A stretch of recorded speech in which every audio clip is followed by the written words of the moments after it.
Insan Madani kembali di petang hari ini. Saya Kemang Sore hadir. Jumpai Insan Madani semuanya di program siar religius lain. Edisi siar hari ini Kamis di lembar kalender yang ke-3 Juli 2025.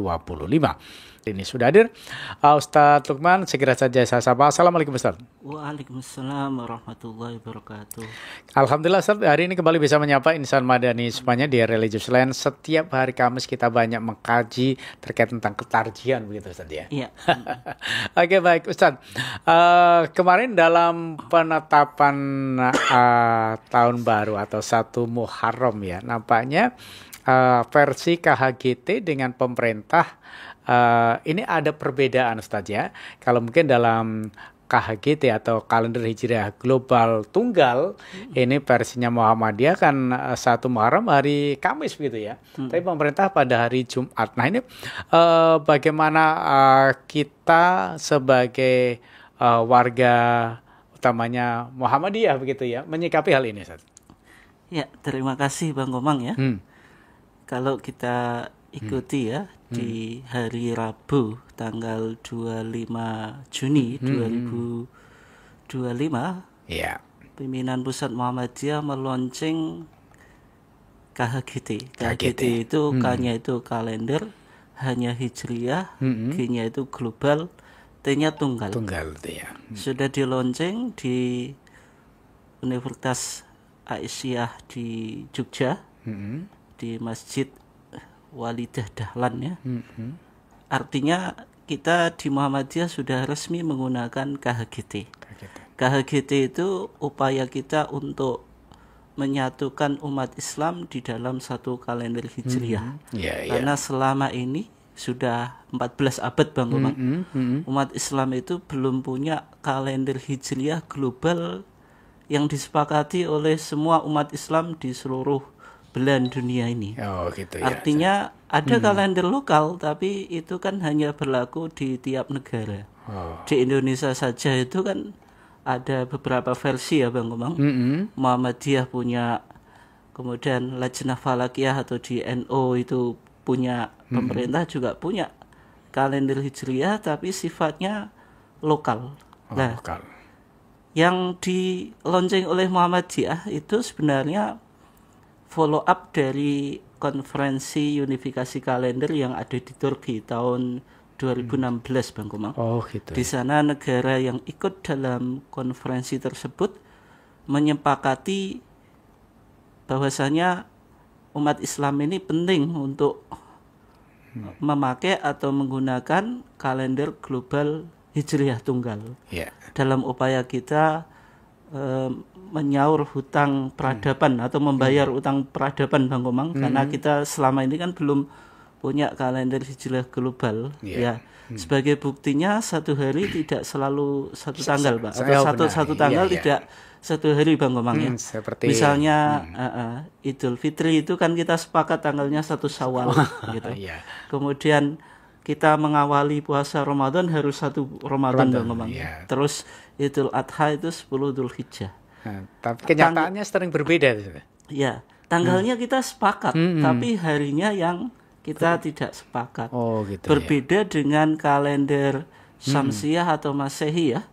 Semua peristiwa atau event yang disandarkan pada kalender Masehi itu 1 hari 1 tanggal. Misalnya kita sebagai bangsa Indonesia itu memiliki HUT RI yang kita rayakan tiap tahun ya Bang Komang, 17 Agustus. Dalam kita merayakan pasti 1 tanggal 1 hari atau 1 hari 1 tanggal Bang Komang. Ya kita tidak pernah berbeda ya. Misalnya upacara bendera itu terbagi menjadi 2 hari, misalnya Jumat sama Sabtu. Sebagian bangsa Indonesia upacara hari Jumat, sebagian yang lain hari Sabtu. Kan tidak pernah Bang Komang. Tidak pernah. Umat Kristiani juga sama Bang Komang, menggunakan kalender Masehi, yaitu Natalan itu tanggal berapa Bang Komang? 25 Desember. Itu 1 hari 1 tanggal, 1 tanggal 1 hari ya Bang Komang. Tapi ketika kita bicara tentang perayaan di kalangan umat Islam, yaitu ada Idul Fitri, ada Idul Adha, kemudian ritual ibadah sebagaimana puasa 1 Ramadan, itu tanggalnya kita sepakat itu yang kita sudah sebutkan tadi. Iya, iya. Ramadan ya 1 Ramadan, Syawal Idul Fitri 1 Syawal, Idul Adha 10 Dzulhijjah, tapi Iya. dalam penentuan harinya itu selalu berbeda-beda. Lah sehingga Gitu ya. dari konferensi unifikasi kalender yang ada di Turki itu Bang Komang, dan Muhammadiyah menyepakati sehingga Muhammadiyah itu ormas pertama di Indonesia yang mengawali menggunakan KHGT ini. Oh iya, iya. Nah, Oke. Kemudian yang menarik Bang Komang ya, Mm-mm. ketika launching KHGT itu Bang Komang tadi sudah tanyakan ya, di KHGT di launching untuk 1447 Hijriah Bang Komang. Iya. 1 Muharram atau tahun baru Hijriah itu ternyata jatuh pada hari Kamis Bang Komang. Kamis ya. Tanggal 26 Juni Bang Komang ya, 2025. Lah sedangkan di pemerintah itu hari Jumat, Jumat, tanggal 27 Juni ya, Iya, 2025. Tapi yang menarik KHGT kita yang menyatakan bahwasanya 1 Hijriah atau 1 Muharram 1447 Hijriah itu jatuh pada hari Kamis, itu ternyata berbarengan dengan Saudi Arabia Bang Oh Komang. gitu ya. Ya. Ya. Sehingga dari dua perbedaan tadi ya, antara hari Kamis atau Jumat itu yang nanti memberikan konsekuensi pada amalan yang kita akan lakukan di Iya, bulan Muharram bukan, ini, iya, iya. yang berkaitan dengan puasa Tasu'a dan Tasu'a yaitu tanggal 9 Muharram dan juga Asyura tanggal 10 Muharram. Ya. Sehingga kalau bagi warga Muhammadiyah, meskipun kita harus tetap menghormati saudara kita yang berbeda Bang Komang Iya. ya. Kita insya Allah Tasu'anya itu hari Jumat Bang Komang ya. Oh. Tanggal 4 Juli Bang Komang ya. Hari Jumat tanggal 4 Juli, kemudian Asyura-nya itu hari Sabtu tanggal 5 Juli 2025. Berarti besok ini umat Islam utamanya warga Muhammadiyah sudah melaksanakan puasa Tasu'a gitu ya. Iya Bang Komang. Jadi ada amalan yang Rasulullah sendiri mengajarkan Yeah. atau menekankan di antara beberapa amalan yang paling penting yang berkaitan dengan amalan di bulan Muharram atau di kalender Jawa itu disebut sasi suro, Yeah. yaitu puasa itu sendiri Bang Komang. Misalnya kalau kita lihat dalam kitab Fathul Mu'in ya, yang ditulis oleh Syekh Zainuddin Al-Malibari, muridnya Syekh atau Imam Ibnu Hajar Al-Haytami, kitab yang cukup otoritatif di kalangan Syafi'iyah atau pengikut mazhab Syafi'i Bang Komang. Di sana dikatakan wa afdhalus syuhuri lisawm ba'da Ramadan asyhuru al-hurum. Sebaik-baik puasa, sebaik-baik bulan yang terbaik untuk puasa setelah bulan Ramadan itu bulan-bulan haram. Ya. Bulan-bulan haram itu sudah kita kaji ya Bang Komang Ya. di minggu yang lalu ada 4 itu. Yang pertama adalah Dzulqa'dah, kemudian Dzulhijjah, kemudian Muharram, kemudian Rajab. Ya. Dzulqa'dah itu bulan 11, Dzulhijjah itu bulan 12, Muharram bulan 1, kemudian Rajab bulan ke-7. Iya. Nah, tadi 4 bulan ini terbaik untuk kita melakukan puasa. Puasa. Wa afdaluha al-Muharram. Dari 4 bulan ini yang terbaik adalah bulan Muharram. Muharram. Yang kita sekarang berada di dalamnya atau dalam kalender Jawa disebut sasi suro itu Bang Komang ya. Iya. Thumma Rajabu, kemudian Rajab, thumma al-Hijjatu, kemudian Dzulhijjah, kemudian thummal Qa'datu, kemudian Dzulqa'dah, thumma syahru Sya'ban, kemudian bulan Sya'ban. Berarti dari sini kita simpulkan dari 4 bulan haram ini yang terbaik digunakan untuk puasa itu Muharram atau sasi suro. Yeah. Sehingga di dalam salah satu hadis Bang Komang ketika Nabi ditanya, "Ya Rasulullah, wahai Rasulullah, ayu siyamin afdalu ba'da Ramadan?" Puasa apa yang terbaik setelah bulan Ramadan? Rasulullah menjawab, "Syahrullahi al-Muharram." Mukarram. Bulan puasa di bulannya Allah, yang menunjukkan bulan Muharram atau sasi suro ini istimewa Bang, karena disandarkan nama Allah, syahrullah, bulannya Allah. Sesuatu yang dinisbahkan atau disandarkan kepada Allah itu pasti mulia dan baik. Baitullah, rumahnya Allah, Abdullah, hambanya Allah, Masjidullah, masjidnya Allah. Tadi syahrullah, bulan Allah, Muharram, di bulan Muharram. Nah, bulan Muharram ini terbaik untuk puasa, tapi yang paling baik di dalam bulan Muharram ini Bang Komang, yaitu puasa Asyura yang kita lakukan tanggal 10 yang tadi jatuh pada hari apa Bang Komang tadi? Hari Sabtu. Ya, Sabtu tanggal 5 ya, tanggal 5. Yang mana puasa Asyura itu di dalam Fathul Mu'in dikatakan wa yusannu saumu yaumi Asyura atau wa yusannu muta'akkidan saumu yaumi Asyura. Disunahkan dengan sunnah muakkadah puasa hari Asyura. Wa huwa asyirul Muharram, yaitu tanggal 10 Muharram. Li'annahu yukaffir as-sanah al-madiyah kama fi muslimin. Karena pahalanya bahwasanya puasa Asyura itu menghapus satu tahun dosa satu tahun yang lalu kama fi muslimin, sebagaimana di dalam riwayat Imam Muslim. Kalau kita cek di Bulughul Maram, kitab yang ditulis oleh Al-Hafidz Ibnu Hajar Al-Asqalani di bab shaum tatawwu, di bab puasa sunnah, di sana disebutkan hadis Abu Qatadah Al-Ansari rawahu Muslimun, riwayat Imam Muslim, ketika Nabi ditanya su'ila Rasulullah sallallahu alaihi wasallam an shaumi Arafah. Nabi ketika ditanya puasa Arafah, qala, Nabi menjawab yukaffir as-sanah al-madiyah wal baqiyah. Menghapus 2 tahun, yaitu tahun yang lalu dan akan datang. Wa su'ila an shaumi yaumi Asyura. Dan ketika Nabi ditanya tentang puasa hari Asyura, itu yukaffir as-sanah al-madiyah, menghapus dosa tahun yang sudah lewat. Artinya di sini pahala puasa Arafah dengan puasa Asyura itu besar mana Bang Komang? Besar Arafah. Karena Arafah itu 2 tahun, menghapus dosa 2 tahun. Kalau Asyura itu setahun. Kenapa demikian? Nah, untuk menjawab ini penting Bang Komang, kita melihat historitas, yaitu syariat puasa Asyura. Puasa Asyura itu sudah dilakukan di zaman Bani Israel.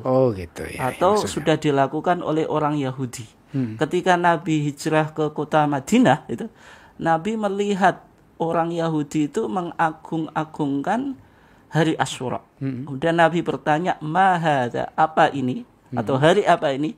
Mereka jawab, "Yaumun sholihun," hari yang mulia, hari keberuntungan, hari kebaikan. Tidak seperti di pandangan sebagian masyarakat Jawa, Bang Komang. Apa nih? Bulan atau hari Syura itu hari sial kan gitu. Sebenarnya tadi kan orang Yahudi bilang yaumun sholihun, hari keberuntungan, hari kebaikan. Yang mana najallahu Musa fihi wa bani Israil min aduhim. Allah menyelamatkan Musa dan Bani Israel dari musuhnya, yaitu Fir'aun tenggelam di Laut Merah, Bang Komang. Dan Bani Israel selamat dari tanah Mesir ke tanah perjanjian. Fir'aun dan tentaranya itu tenggelam di Laut Merah, Musa selamat, itu hari Asyura. Nah, setelah Nabi mendengar jawaban orang Yahudi seperti itu, Nabi mengatakan kepada mereka, "Ana ahaqqu bi Musa minkum." Saya lebih berhak untuk mengikuti syariatnya Nabi Musa daripada kamu. Sehingga puasa Asyura itu diakui sebagai syariatnya Nabi Muhammad itu. Kemudian Nabi berpuasa dan memerintahkan sahabat untuk berpuasa. Nah, sehingga puasa Asyura itu sekarang menjadi syariat kita gitu. Meskipun awalnya itu syariat Nabi Musa. Tapi kalau puasa Arafah, Bang, puasa Arafah itu khusus puasa untuk umatnya Nabi Muhammad. Sehingga Arafah itu disebut Yaumun Muhammadiyun, harinya Nabi Muhammad, maksudnya puasa yang khusus untuk Nabi Muhammad. Lalu Asyura itu Yaumun Musawiyun, harinya Nabi Musa, karena Nabi kita Nabi Muhammad itu afdal min Musa, lebih utama daripada Musa. Oleh sebab itu puasa Asyura itu pahalanya hanya menghapus dosa 1 tahun, sedangkan Arafah itu menghapus 2 tahun gitu. Oke, baik. Terima kasih buat Mas Miftahul Fauzi menyampaikan pengantin. Oh, dari pengantin Balen hadir gitu ya. Oke, terima kasih sudah ikutan gabung di program siar religius lain di edisi siar hari ini ya. Oke, Ustadz, kira-kira apakah umat Islam hari ini masih memahami ya makna puasa Asyura ini sebagai bentuk solidaritas sosial atau sekedar puasa sunnah tanpa makna sejarah begitu ya? Ya, sebenarnya puasa Asyura itu punya historitas yang cukup lama Bang Komang ya. Sejak Nabi Musa, ada yang mengatakan bahkan Nabi Nuh itu sudah melakukan puasa Asyura. Sehingga Asyura itu bulan atau hari yang cukup mulia dan ada beberapa amalan Bang Komang ya. Meskipun beberapa amalan itu nggak ada sumbernya gitu. Ya misalnya dianjurkan untuk mandi, dianjurkan pakai wangi-wangian tanggal 10 Asyura Bang Komang. Kemudian pakai celak dan seterusnya, celaan itu. Itu yang disebutkan di kitab Fathul Mu'in Bang Komang. Di sana dikatakan wa amma ahaditsul iktihal, adapun hadis-hadis yang memerintahkan untuk celaan. Dipahami kalau kita di Indonesia laki-laki itu umumnya nggak celaan ya Bang Komang. Tapi Rasulullah itu celaan Bang Komang. Oh gitu. Dan ketika saya di Mesir, teman-teman saya itu laki-laki celaan Bang Komang gitu. Tapi kalau di budaya kita celaan itu kan khusus untuk wanita gitu, kalau laki-laki tidak. Oke, baik-baik. Ada hadis yang mengatakan siapa yang celaan hari Asyura, dia tidak akan kena penyakit mata. Tapi hadisnya itu maudhu, palsu. Palsu. Wa amma ahaditsul iktihal. Adapun hadis yang menceritakan tentang kesunahan celaan di hari Asyura, itu hadisnya palsu. Dan ada yang memahami gini Bang, dihubungkan dengan kematiannya Husain. Husain itu kan meninggal. Husain itu kan cucunya Nabi. Putrinya Nabi Fatimah Az-Zahra binti Rasulillah itu menikah dengan Ali ibn Abi Thalib, melahirkan 2 anak yang kembar itu Al-Hasan dan Husain. Husain itu dibunuh di Karbala Bang Komang, yaitu di Irak sana di masa Yazid ibn Muawiyah, anaknya Muawiyah ibn Abi Sufyan, dibunuh dan kepalanya itu dibawa ke Mesir. Ada cerita yang mengatakan di Mesir Bang Komang. Sehingga kalau kita di Mesir, di Kairo itu samping Masjid Al-Azhar itu ada Masjid Sayyidina Husain gitu. Yang di situ diyakini kepalanya Sayyidina Husain itu dikubur, dimakamkan di situ. Ya, terlepas dari keyakinan itu betul atau tidak Bang Komang, meskipun ulama-ulama Mesir ya mendukung tentang kebenaran itu ya. Ya.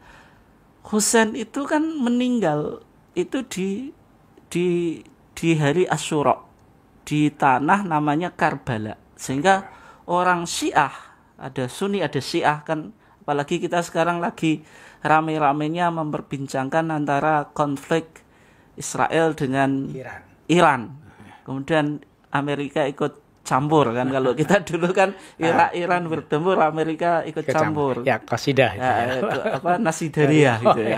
Kalau sekarang itu Israel Iran, mohon maaf, Amerika ikut campur kan itu. Baik.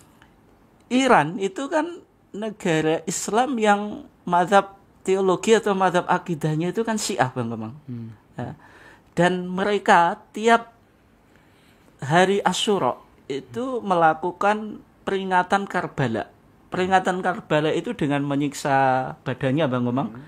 Pakai pedang, pakai pisau, memukuli badannya sampai berlumuran darah. Itu dianggap mengenang penderitaan yang dialami Sayyidina Husain ketika masa Yazid ibn Muawiyah dikepung, akhirnya sampai kepalanya dipenggal gitu. Sehingga orang Syiah atau menurut Syiah puasa Asyura itu tidak sunnah Bang Komang. Meskipun kita kan madzhab Syafi'i, pandangan tarjih Muhammadiyah kan hadisnya jelas tadi kan hadis Abu Qatadah Al-Ansari bahwasanya puasa Asyura itu menghapus pahala atau kok menghapus dosa 1 tahun kan gitu. Hadisnya kan sahih, rawahu Muslim, riwayat Imam Muslim. Ketika hadis itu diriwayatkan oleh Imam Muslim pasti sahih. Tapi menurut Syiah itu tidak sunnah. Kenapa? Karena hari itu hari berkabung. Memperingati penderitaan Sayyidina Husain sehingga tidak dianjurkan untuk berpuasa. Gitu. Nah, kemudian Bang Komang ada pemahaman pendukungnya dinasti Muawiyah itu kalau orang Syiah itu menangis menderita atas kematiannya Husain, mereka celaan. Kalau menangis itu kan keluar air matanya. Kalau celaan itu kan gembira Bang Komang. Ada yang menghubungkan munculnya hadis itu untuk menandingi keyakinan Syiah. Tapi kita di Sunni itu tengah-tengah Bang Komang. Kita tidak begitu masuk dalam konflik antara para sahabat ya gitu. Sehingga ya kita tanya apakah ada hadis atau tidak. Hadis tentang celaan di hari Asyura. Kalau tidak ya berarti tidak usah kita amalkan gitu. Baik, Insan Madani dimanapun Anda, sudah setengah jam ya kita mengkaji di kesempatan hari ini. Kita akan break dulu. Jangan kemana-mana, tetap di 102.5 Madani FM Solution Radio. Insan Madani dimanapun Anda kembali masih dari jantung kota Bojonegoro, Jalan Taukumar 48 di program siar Religious Land di edisi siar hari ini. Kita masih mengkaji bersama terkait tentang amalan-amalan di bulan Muharram. Saja ada puasa Tasu'a, ada puasa Asyura, dan insya Allah besok kita bisa Tasu'a dan Sabtunya kita puasa Muharram gitu ya. Asyura gitu, Asyura. Nah, Ustadz terkait tentang puasa Tasu'a, ini kan Nabi belum pernah melaksanakan. Kalau Asyuranya kan Nabi melaksanakan gitu. Namun ada hadisnya bahwa kalau Nabi masih hidup tahun depan akan melaksanakan puasa Tasu'a begitu ya. Namun Nabi sudah wafat ya. Nah, ini bagaimana sebenarnya? Apakah kita tetap melaksanakan puasa Tasu'a atau hanya Asyura saja begitu? Ya.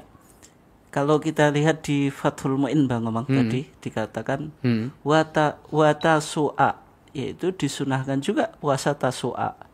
Wa huwa tasi'uhu, maksudnya tasi'ul Muharram, yaitu tanggal 9 Muharram. Li khabari Muslimin, berdasarkan hadis riwayat Imam Muslim, Nabi bersabda, la in baqitu ila qabilin asumanna at-tasi'a. Kalau saya masih hidup tahun yang akan datang, saya akan berpuasa tanggal 9 Muharram yang disebut dengan Tasu'a. Tapi masalahnya fama taqablahu, maka Nabi meninggal dunia sebelum melaksanakan puasa Tasu'a. Artinya puasa Tasu'a itu belum pernah dilakukan oleh Nabi Bang. Tapi Nabi memiliki keinginan. Jadi keinginannya Nabi yang belum terlaksana. Karena sama Allah sudah ditakdir meninggal dulu sebelum melakukan puasa Tasu'a. Apakah semacam ini boleh dilakukan?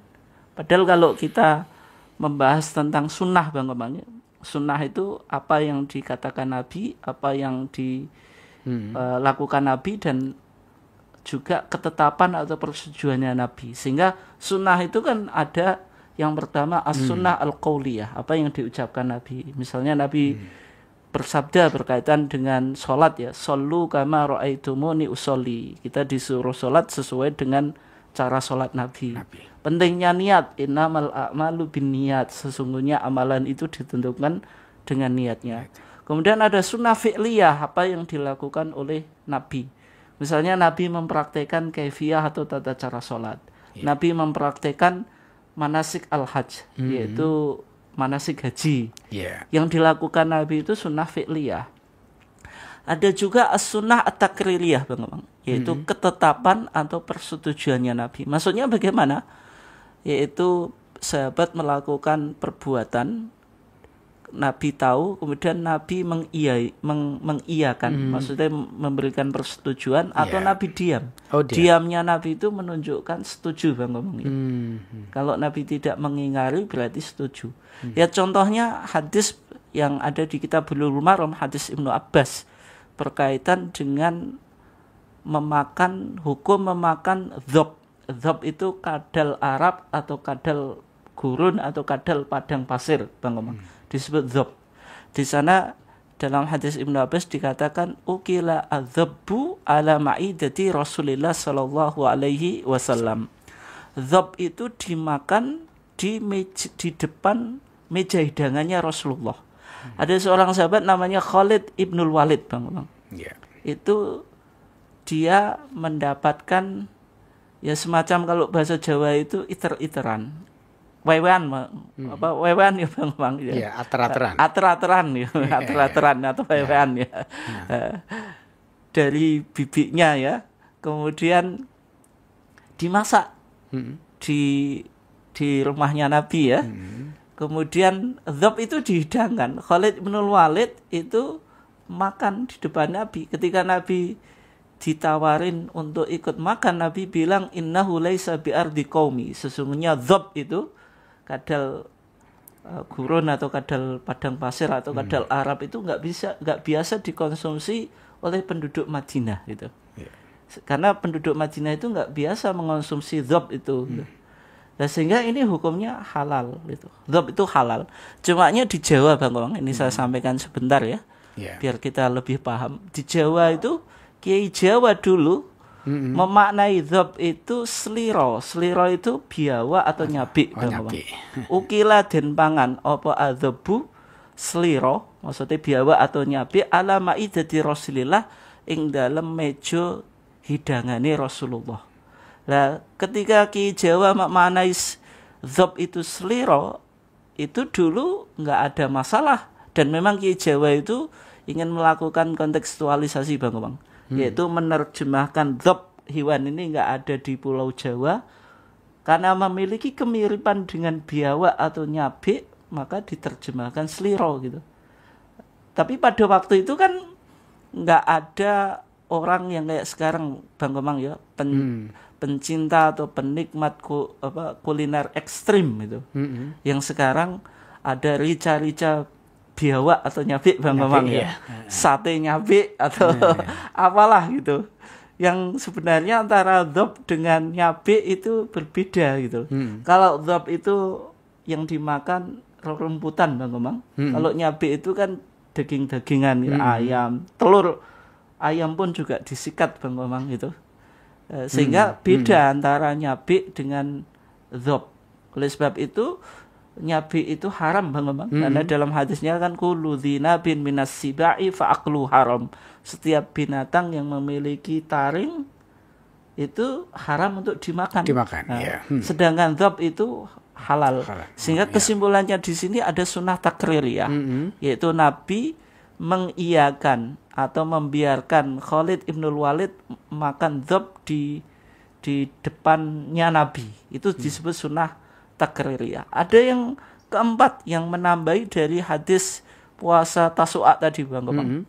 Nabi kan bersabda la in bagi itu ila qabilin la asumanna atasi'a. Kalau saya masih hidup tahun yang akan datang, saya akan puasa Tasu'a. Berarti Nabi memiliki keinginan tapi belum terlaksana. Ini disebut as-sunnah al-hamiyah.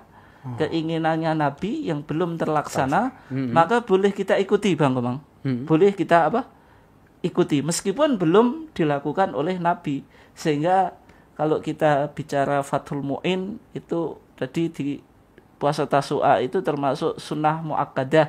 Kalau kita bicara di Tarjih putusan Padang 2003 ketika bicara shaumu tatawwu, puasa sunnah, itu ada kesunahan puasa Tasu'a di samping puasa Asyura.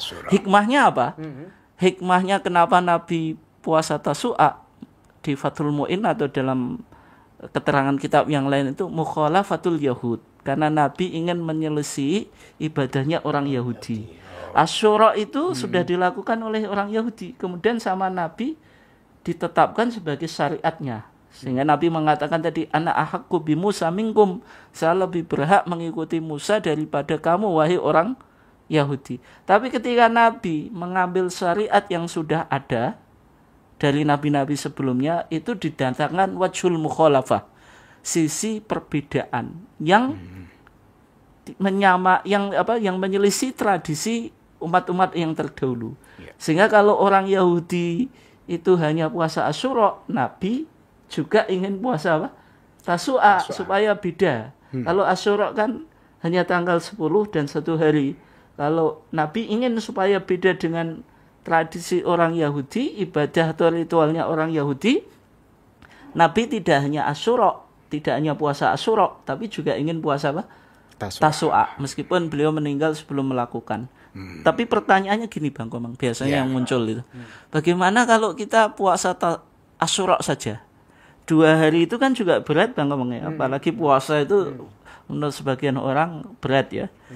Kalau 2 hari saya nggak kuat, tapi saya ingin tetap puasa gitu. Sehingga dia hanya puasa Asyura saja. Tasu'a enggak. Berarti kalau Asyura tanggal berapa tadi Bang Komang? Tanggal 5 ya. Ya, 5 hari Sabtu ya. Itu boleh atau enggak? Kan kayak orang Yahudi berarti kalau puasanya sehari.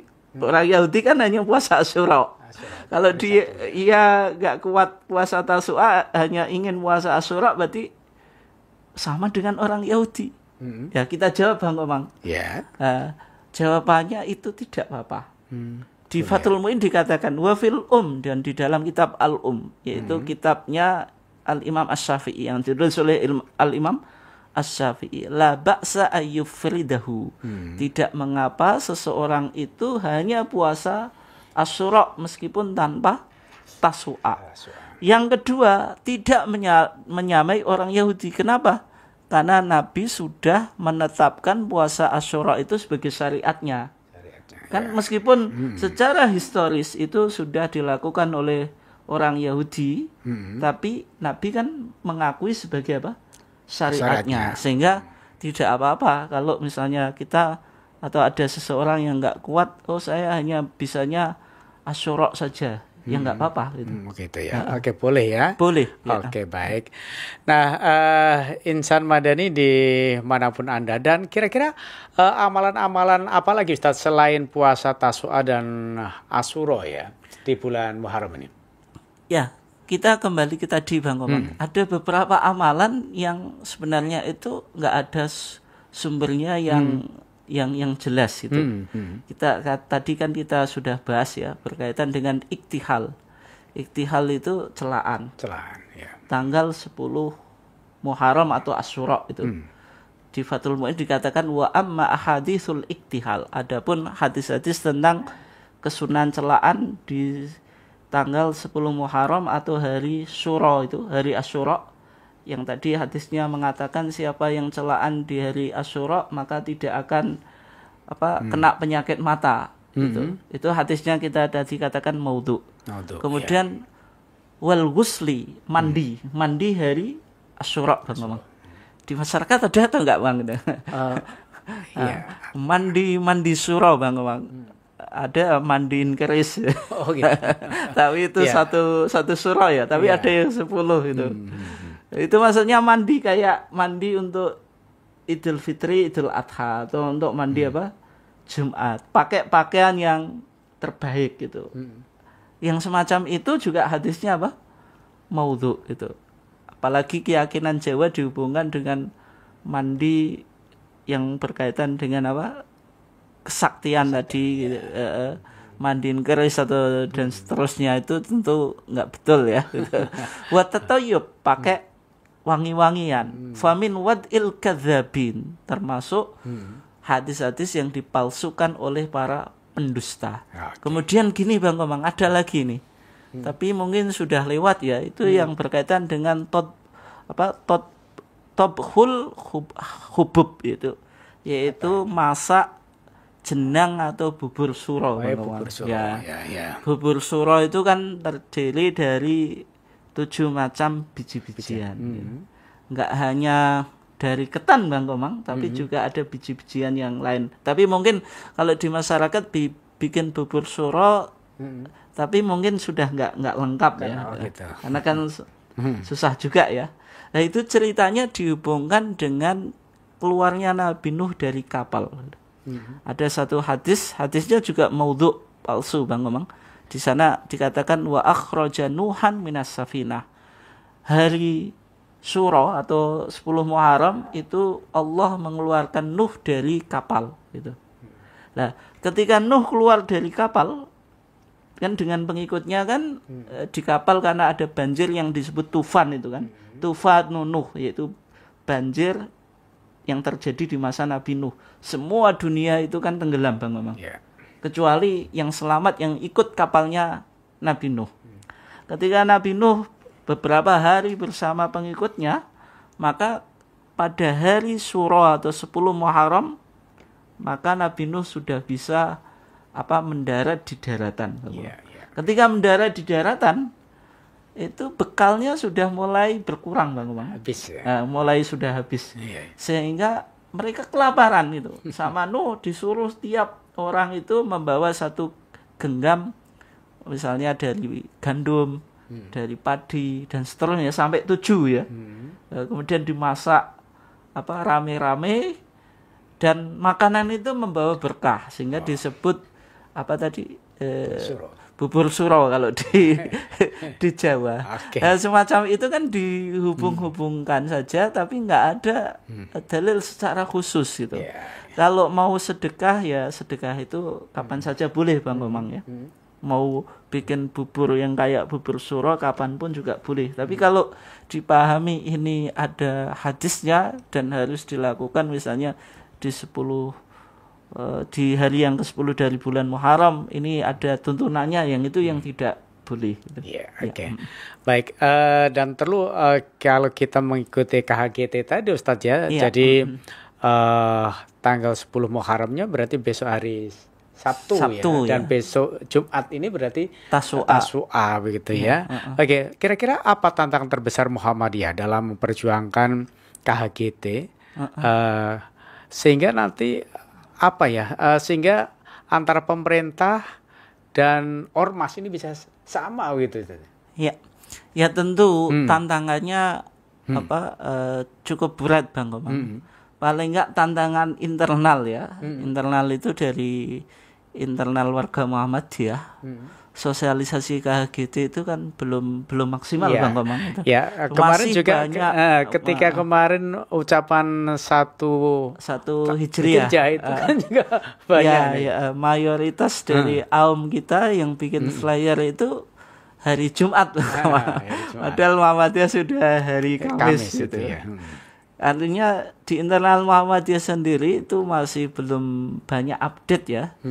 Tapi paling enggak mulai sekarang lah kita berusaha untuk update mengikuti perkembangan pemikiran di dalam Muhammadiyah karena Muhammadiyah itu kan harokatu tajdid, gerakan tajdid yang dia melakukan pembaruan dan sangat responsif terhadap isu-isu kontemporer ya diantaranya isu kalender hijriah global. Itu tantangan internal. Kalau tantangan eksternal itu ya masih ya banyak lah Bang Komang. Artinya selama ini kan kita kan masih fanatik atau masih menganggap ya solusinya ru'yah gitu. Dan untuk penetapan 1 Ramadan ru'yah, untuk 1 Syawal ru'yah, 10 Dzulhijjah ru'yah. Padahal ru'yah itu kan ketidakpastian Bang Komang. Sehingga KHGT itu berdasarkan hisab bukan berdasarkan ru'yah karena hisab itu perhitungan astronomis itu lebih meyakinkan timbang ru'yah karena sifatnya kalender. Kalau ru'yah kan kalendernya per bulan Bang Komang. Ya, kalau KHGT itu per tahun bahkan lebih dari itu bisa gitu. Ya, karena kalender itu harus pasti gitu. Dan KHGT itu dari jumlah hari, nama bulan, penggunaan berdasarkan hilal atau komariah itu semuanya ada dalilnya. Misalnya dalam 1 tahun 12 bulan. Dalilnya jelas inna iddatas syuhuri indallahi 12 syahrun. Sesungguhnya bilangan bulan dalam 1 tahun itu 12 bulan. Kemudian jumlah hari itu 29 atau 30, beda dengan kalender Syamsiah atau Masehi Bang Komang. Itu harinya kan ada tanggal 30, ada tanggal 31, bahkan ada 28 Februari. Di tahun Kabisat itu bisa 29 gitu. Yeah. Ya. Kalau di kalender Hijriyah ya sesuai dengan dalil ketika Nabi menjelaskan tentang jumlah hari dalam satu bulan itu, innamas syahru tis'un wa ishrun, sesungguhnya hari itu 29. Kalau hilal nggak bisa kelihatan, dilakukan istikmal, digenapkan 30. Nama bulannya juga nama bulan yang sudah ada sejak zaman bangsa jahiliyah, ya misalnya Muharram, Safar, Rabiul Awal, Rabiul Tsani sampai Dzulqa'dah, Dzulhijjah. Beda dengan kalender Syamsiah atau Masehi, itu namanya kan diambil dari beberapa nama kaisar. Misalnya Agustus, ada Kaisar Agustus, ada Kaisar Julius, jadi Juli gitu. Kemudian juga dulu bulannya itu 10 Bang Komang, nggak kayak sekarang sudah 12 gitu. Februari itu bulan terakhir, sekarang menjadi bulan kedua. Agustus itu dulu ada yang mengatakan 29, ada yang mengatakan 30, sekarang jadi 31. Kan itu kan ada campur tangan manusia. Nah, KHGT ini tidak itu. Semuanya berdasarkan dalil Quran dan Sunnah, dan yang terakhir Bang Komang, nanti sebelum saya tutup ya. KHGT itu prinsipnya di samping tadi satu hari satu tanggal menggunakan hisab, yang ketiga kita beralih dari matlak lokal ke matlak global. Kalau selama ini kan kita memakai matlak lokal, sehingga tiap negara punya matlaknya sendiri-sendiri. Sehingga tidak sama ya. Sehingga tidak sama, sehingga kita sering cocokan Bang Komang kalau bahasanya. Hari Idul Adha atau Idul Fitri Indonesia dengan Saudi, dengan Malaysia atau yang lainnya itu sama atau enggak? Kan selama itu kan semacam ini Bang. Karena kita memakai matlak lokal, dan nanti KHGT itu matlak global. Artinya ketika sudah dihitung secara hisab, di sana ketinggian hilal sudah memenuhi kriteria, yaitu tinggi hilal itu 5 derajat dan titik elongasinya itu 8 Bang Komang. Di satu kawasan di dunia ini, baik di negara manapun, yang lain mengikuti. Itu yang disebut dengan matlak global. Sehingga bisa menyatukan umat Islam ini, dan nanti nggak ada cerita kalau KHGT ini diterima Bang Komang, sudah nggak ada cerita adanya perbedaan 1 Ramadan, kemudian 1 Syawal dan 10 Dzulhijjah. Baik, mudah-mudahan ini bisa segera terlaksana begitu Ustaz ya. Amin. Oke, baik. Terima kasih, tak terasa kita sudah sampai di penghujung perjumpaan dalam program siar kita hari ini. Saya Komang Surya yang bertugas segera mohon undur diri, selamat berpisah. Fastabiqul khairat. Wassalamualaikum warahmatullahi wabarakatuh.